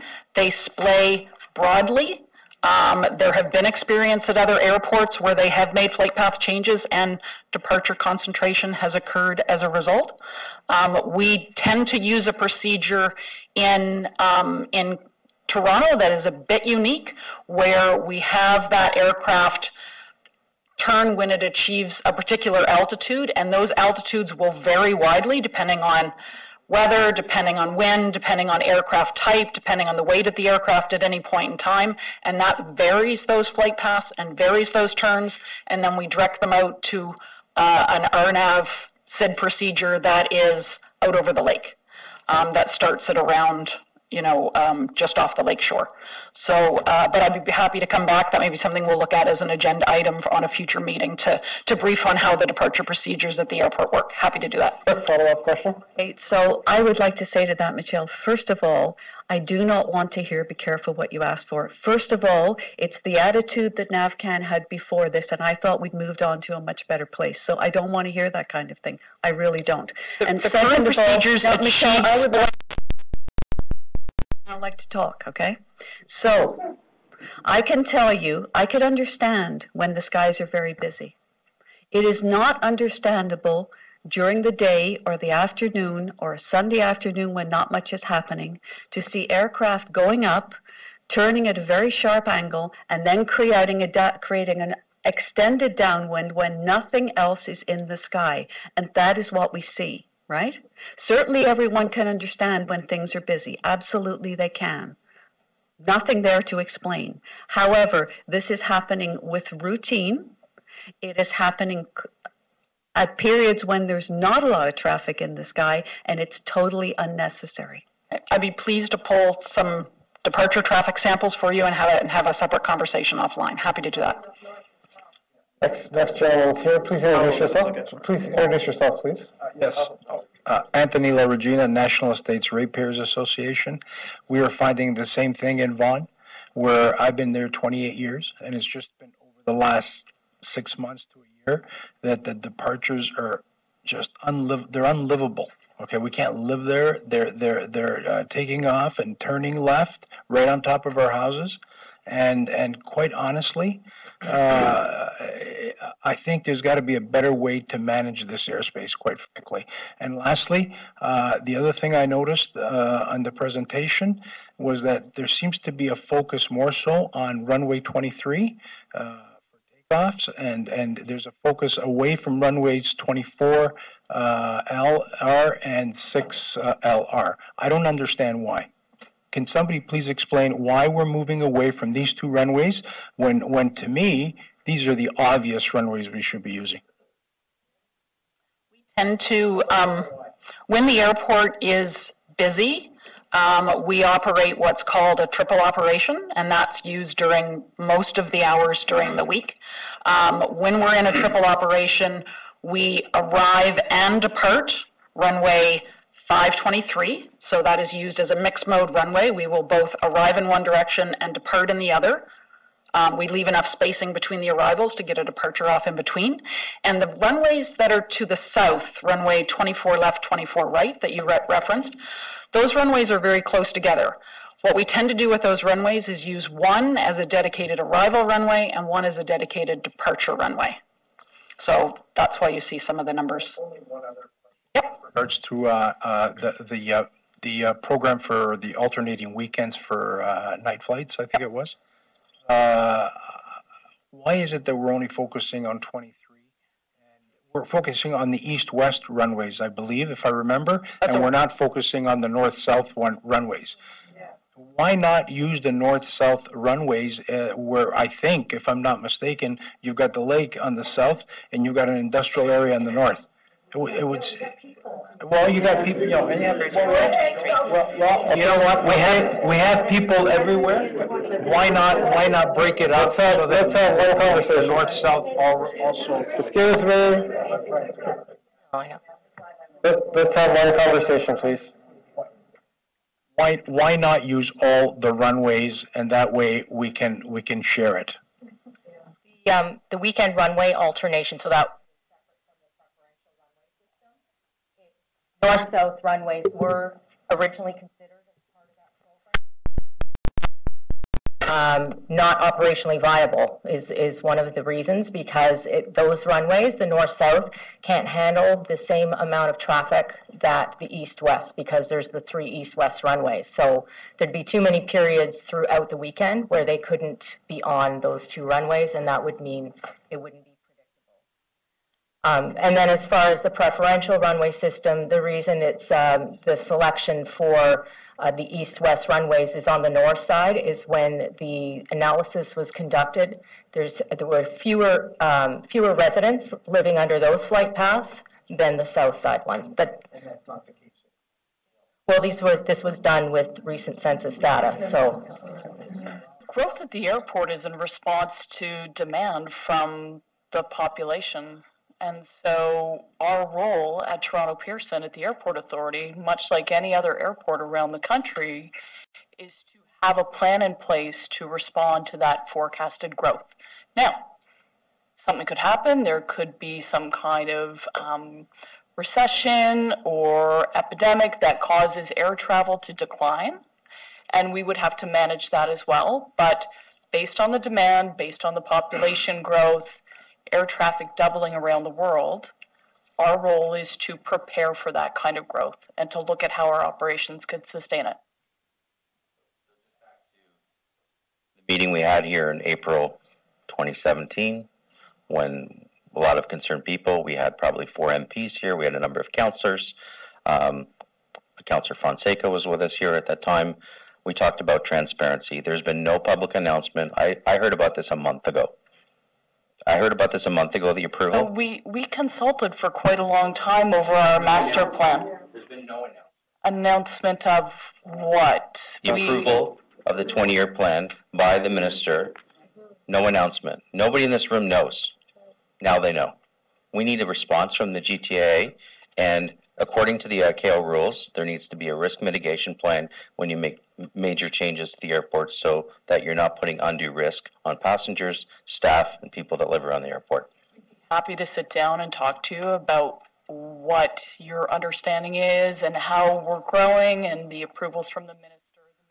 The minister approves the land use plan, that component of the master plan. So we can take you through all of that, but that is a normal process every 10 years. We forecast out what the growth will be, how we're going to manage it with our airside operations, with our terminal capacity, ground transportation, and it's all in that document. So just goes back, trust, transparency. No, there's been no message. You guys have known for a while. No one's announcing it. This is an important issue to this community and the communities all the way around from Vaughan to Georgetown to Oshawa and so on. There's been no announcement. I appreciate it. We do send out a monthly e-newsletter to over 17,000 residents around the area, and that's Is there anyone? We can confirm there's 17,000 people registered on it. We have an open rate of well over 50%, and that was included in our May edition, as well as was shared at our annual public meeting. We can't predict what the media will write stories about, but we do know there are some media on our newsletter list, yes. So let's go back online. It was on the list at the AGM. So let's Thank you, Jim. We have a question from a resident. Let's go to the. Great. Hi, we have a question from a resident south of the airport. When you were studying a weekend runway alternation on the east-west, did you study the possibility of an increase in the number of prop departures to the south? Can you repeat the question, please? Yeah. When you were studying the weekend runway alternating east-west on the east-west, did you study the possibility of an increase in the number of prop departures to the south? I think just the most important thing to reiterate to that question is that the north-south runways are not included. They are not part of the runway alternation program. So as it stands right now, if we have to do a north-south operation for weather or weather reasons or other reasons, we will continue to use the north-south runways if we have to, but given weather conditions, we will be using the runway alternation program as proposed, and it only includes the east-west runways. It does not include the north-south. Thank you, Robert, for that clarification. So let's continue on with some general questions. This gentleman at the back here, yes. Yes, Cynthia, good evening. Thanks for all your work. Excuse me. I'm not very bright, as you know, and in my geriatric state, I'm advancing further and further into that understanding. But tell me exactly, since the real estate agent is supposed to be reporting to us, the homeowner, when we wish to deal with our homes, what possible benefit will we as homeowners gain out of the airport going to the real estate industry with some message or other, as in number 3 of the promises? And it's that promise that truly worries me. What are you going to tell them, and how are you going to, they're supposed to be our servant, ours, mine, Richard's. And what business does the airport have going to these people who are supposed to be my representative, with what possible message? And to boot, it's not simply for those immediate areas in and about the airport. This is a Toronto and region problem. The purpose of trying to educate or inform real estate agents would really be so that they can inform potential buyers, so that people aren't surprised when they move into a neighborhood. Even now, we get calls occasionally about people who are potentially buying, and sometimes they're real estate agents looking for information so they can help residents make an informed decision about where they're living. So we think there'd be benefit. Okay, you're sticking yourself into a business deal that we have. Sure, that's fair feedback, and we'll have to consider that, Richard, as we build out what that might look like. Okay. The lady with the pink top on there, President, and then yeah. we'll come up to Tang. And I'm sorry, not sure who to address this to, but it's about, we received the report tonight, as we usually do, about the complaints. And I have some questions about how the data is gathered, and I'm not trying to be provocative, it's honest, just I don't understand. I don't know, so hoping you can help me to understand. Hopefully we can clarify that. So I've got a couple of questions of clarification, please. So the first time is, my first question is, with the new form, which thank you for the new form, I can enter 50, I believe it's 50 entries of times. So if I'm entering a complaint a minute based on the planes flying overhead, within an hour I reach my max and then I submit that report. So on that report, does that report count as one complaint or 50 complaints? So that's my first question. Let's get an answer to that one first then. It would count as 50, and you could go on to add more. It's just that's the limit of the form, so you could send another submission. I open a new one. Each individual one comes through our back-end system and registers as its own complaint.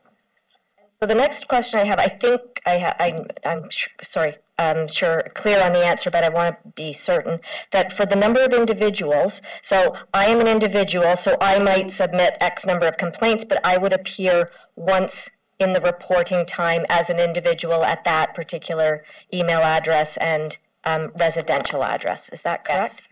Okay. And then my next and last question is about the comments section, where you can identify other issues of concern, identify other, whether it's, health, time of flight, whatever, along with the box that you click.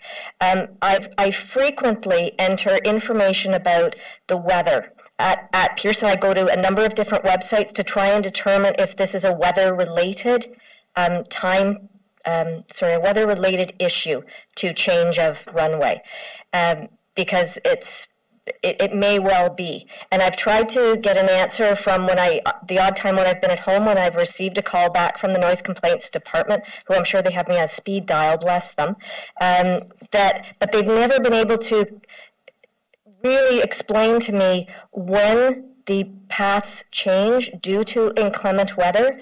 And so I'd like to know if there's some clarity around that. And also when they call me back and I'm not home, which is more than likely because I'm more likely at work than home, they say, thank you, we've registered your complaint, it was due to weather. But there's never anything more about my comment section that I've been very careful to ask questions, provide information, give links to where I'm gathering my weather data from so that they can know what my source is as I'm trying to more fully understand what's going on. So hoping you can help me out with that. We can review some of your complaints if there's any unanswered questions. But yeah, we will also look at the weather, we'll look at the operations to determine why runways were used and provide that information. But it's, there's so many different reasons, and we're trying to return your call in a quick way. So we may not always provide the detail that you're looking for, but we're happy to review those complaints and see what else we can provide you. Elsa's at the back. At the back.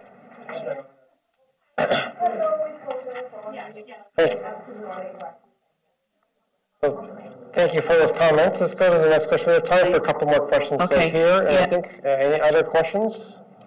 I have actually 3 questions, and I know we're passed into the public section of everything, and I have to leave soon, so I just want to get them in. First of all, Cynthia, about 2 years ago, we had asked to have the comments section recorded somewhere through your post, because the comments add context to complaints. So that we would like to see at CENAC meetings the comments as well, right? And I don't know if there's been any progress on that. The next thing I'd like to ask is, in the Helios report, there are a couple of things that haven't been addressed that I'd like to know about. And as these forums only take place a few times a year, it's a very difficult place to address a lot of issues. But part of the Helios report was pretty clear that CENAC was fairly ineffective and needed to be changed. I want to know what's happening about that, because that's still my viewpoint. So it's been some time now since we've had the Helios report, and I haven't heard any.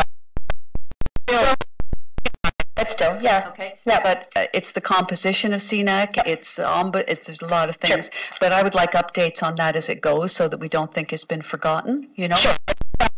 That's that one that was included in Cynthia's 18-month look ahead. That's still an ongoing project. Ongoing, right? And just as an update to that, as the current composition of CENAC, it kind of, for lack of a better term, expires with the upcoming municipal election. That actually is a perfect time to revisit it and take the next steps. So I anticipate a more fulsome update on that at the September public meeting, at this meeting. So that sort of, it's just a communications thing, and if I'd known that, I wouldn't have asked the question. Sure. Really. And the final thing is, Michelle, you talked about over the lake, that it wasn't possible to go over the lake, but in the Helios report, it did say, in fact, it was with when technology was developed. With current technologies. And the reason why you can't fly over the lake now is because of the trombone system and the need for sightlines. So I just wanted to clarify that, if that lady's still on the line. It is possible. It requires a certain technology, and we don't want it to get lost. Yes, with current technologies, they did certainly raise the issue of, in the future, that may become possible. Absolutely. Great, thank you. One more to the internet. Any last? That's it for the questions. So we'll turn it back over to Robin to close out the meeting. Sure. I just got a question with regards to why are we using passengers rather than movements? Passengers is based on, it's looking on demand. The more passenger movements, the bigger the demand. Less passengers, less demand. So that was the reason that they went after passengers rather than movements. I understand that sentiment then.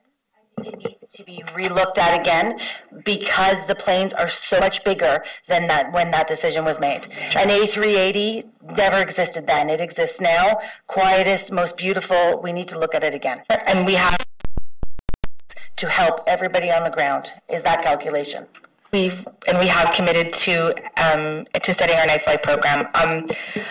Just wanted to conclude, so thank you all very much for joining us tonight. And in this quarterly public meeting, we'll see you again in September, I think on September 21st. And we do, there's a lot of work, there's a lot of stakeholders, a lot of internal analysis that needs to go on all these projects. So we need some time in between meetings to make those things happen.